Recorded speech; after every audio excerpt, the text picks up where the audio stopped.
Bonjour et bienvenue sur TF5 Monde, ravi de vous retrouver pour le grand départ de cette 34e édition avec le tenant du titre, monsieur Rachid El Morabiti. Comment ça va, Rachid? Ça va, alhamdoulilah, je sens bien, on espère Inch'Allah de ça se passe bien. Bon, peut-être la victoire également pour cette première étape. J'espère Inch'Allah de gagner la première étape, ouais. Bon allez, c'est ce qu'on va voir, en tout cas c'est bien parti aujourd'hui pour cette 34e édition. Une 34e édition qui s'était lancée ce matin avec à sa tête le grand patron de l'épreuve, son créateur Patrick Bauer. Une histoire incroyable pour ce Troyen de naissance qui fédère les plus grands athlètes venus d'à travers le monde.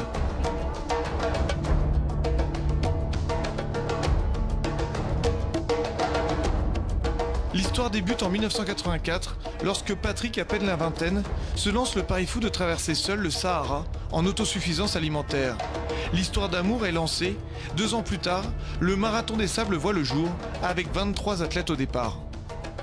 Eh oui, les 23 pionniers de cette première édition. Moi, je pense que même eux non plus n'imaginaient pas qu'un jour, leurs empreintes marqueraient le début d'une histoire comme celle-là, qui continue de durer, quoi. Parce qu'en fait, on ne s'est jamais posé de questions. On a travaillé d'une année sur l'autre sans imaginer quoi que ce soit. Au fil des années, la course grandit, atteignant régulièrement de 1000 à 1500 athlètes, avec plus de 50 nationalités représentées. On en est là aujourd'hui, et après 25 000 coureurs qui ont vécu cette expérience, l'aventure s'écrit, continue.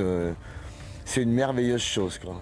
Pour mener à bien l'épreuve, Patrick peut compter sur ses amis d'enfance et compagnons de route rencontrés à travers les années.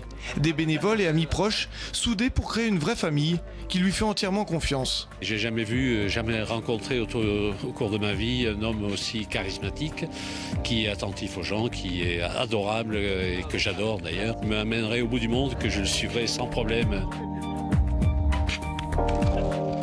Voir lorsqu'on sort d'ici l'étendue de son travail après 39 ans, c'est organisé comme des travails de fourmis, c'est absolument fabuleux.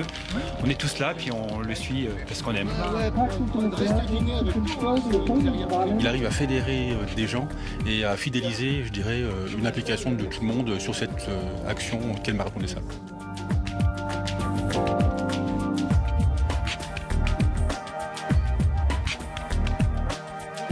On parle de bienveillance et de solidarité, parce que quand on évoque ces mots, on parle d'amour en fait, tout simplement. Et je crois que le cœur parle, ça se sent aussi dans le comportement, dans les actes des uns et des autres, et c'est quelque chose qui est profitable pour chacun d'entre nous.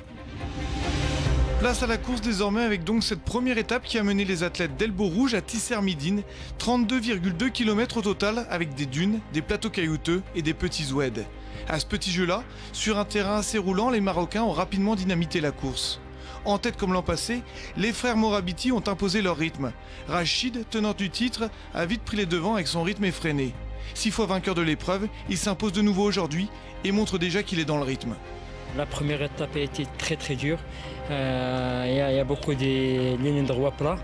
Il y a aussi beaucoup de dunes. Mais alhamdoulilah, grâce à mon expérience, j'ai gagné l'étape.